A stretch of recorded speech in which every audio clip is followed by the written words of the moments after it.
Ciao amici del calcio. While North America watched the Masters, in Italy, Napoli outdrives Lazio, Inter experiences the yips against Crotone, and the rest of the contenders are par for the course. Plus, Hump Wednesday and weekend games from over the Alps. My name is Graziano. You are watching the Italian Soccer Addict broadcast, and you are where you need to be to get all the information.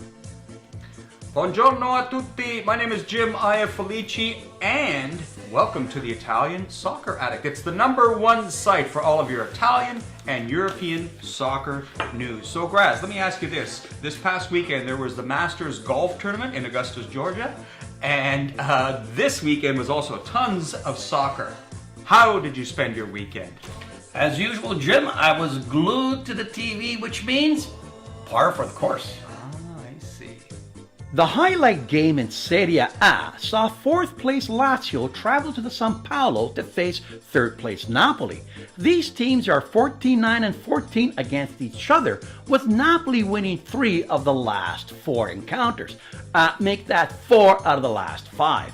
Napoli got out to an early lead in the 25th when Callejon taps in a hamstring cross. In the second half, Lorenzo Magnifico took over. First, a toe poke from an Allen Cross, and then a right foot drive from the spot.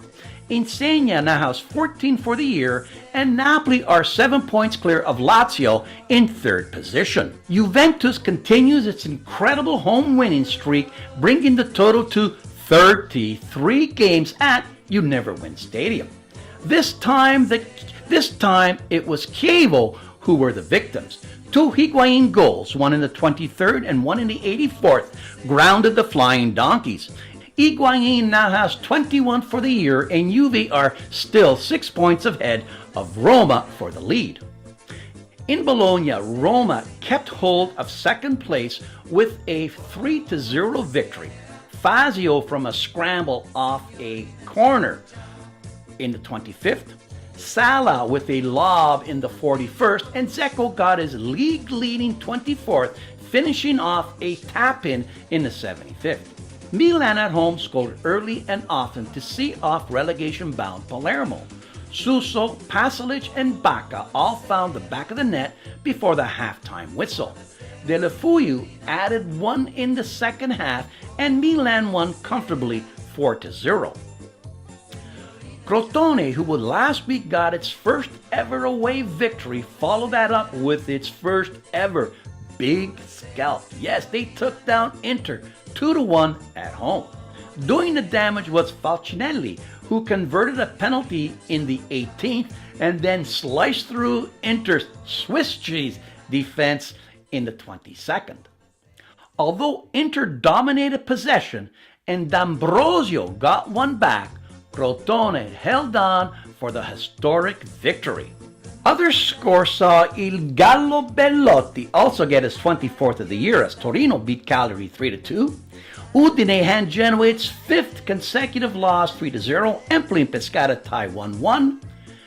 Fiorentina got a last-minute goal from Babacar to tie Sampdoria 2-2, and Atalanta hung on to 5th place and European play with a 1-1 tie at Sassuolo. My goal of the week comes from Insigne, a toe poke from a volley. Lorenzo è magnifico.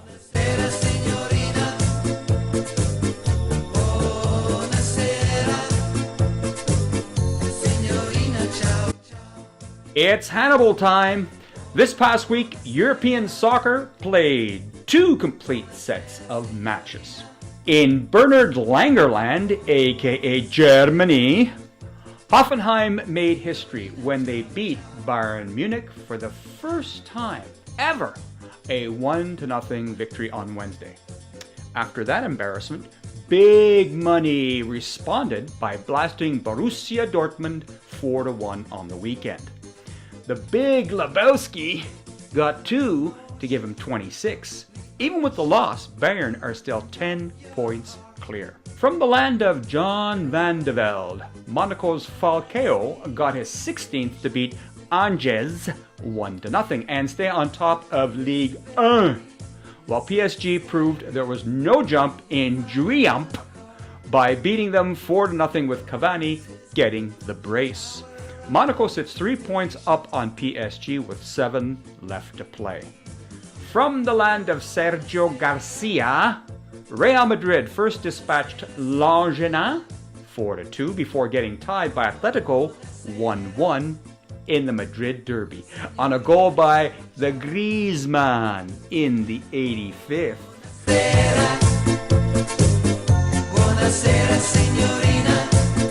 Barcelona started the week by outclassing Sevilla 3-0, but on Saturday lost to 14th place Malaga 2-0. That's gotta hurt. Real are now 3 points ahead with a game in hand. Across the pond where golf was invented, Chelsea did the double. They first beat Man City 2-1, then Bournemouth 3-1. Red-hot Eden Hazard had 2 to give him 14 for the year. Who is this guy, Pogba? After losing to Chelsea, Man City rebounding by beating Hull 3-1, with Aguero getting his 16th. Tottenham kept pace with a double bogey on the par 5. That's a 7 for you non-golfers like me. They put 3 by Swansea in the last 7 minutes on Wednesday and put 4 by Mazzari's men on Sunday to stay 7 points back of Chelsea. Liverpool rebounded from Wednesday's 2-2 tie at home with Bournemouth by beating Stoke 2-1. Also tying and winning was Man U, who tied Everton at home 1-1 and beat Sunderland away 3-0. In both games, Ibra added to his total. He now has 17. With 7 games remaining, Chelsea's lead is 7 over Tottenham. My goal of the week comes from Luis Suarez, a right foot bicycle that's a soccer hole-in-one.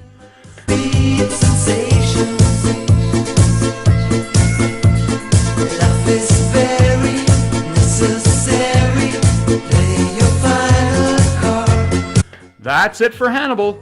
Caddy, my 5-iron, please. This coming week, Barcelona faces Juve in Torino in Champions League play. Wow, very exciting. What, Graz, are their chances? You know, based on the way Barcelona is playing lately, which is poorly, they are ripe for the pickings. Their defense is poor, and a quality player like Higuain or Dybala can easily expose them. Also, their midfield this year is a one-man show, Iniesta, and that's it. If Juve can't surround them, Barca's going to lose. Only the Holy Trinity, Messi, Neymar, and Suarez, can pose a threat. But lately, teams like Malaga proved that they can be contained. If Juve's BBC defense can limit their tiki-taka, Juve can and will hurt them on the counter-attack. I'm predicting a 3-1 Juve score in Torino. Wow, Jimmy, what do you think? You know, I can't see Barcelona pulling a PSG comeback against Juventus. So a 1 or 2 goal victory by Juve at home should be enough. 2-0 for Juve. Forza Italia! Did you know that Mario Balotelli, yes, he of the wild ways and the crazy hair, has been reborn in France? Playing at OGM Nice, he now has 11 goals. Welcome back, Allo. Seeing it's the Masters week, did you know that Francesco Molinari of Torino ended up tied for 33rd in this year's competition? No, I didn't know that, but I do know that Massimo Bottura of Modena was voted the best chef in the world for this past year. Jim, what's this all mean? Let me guess.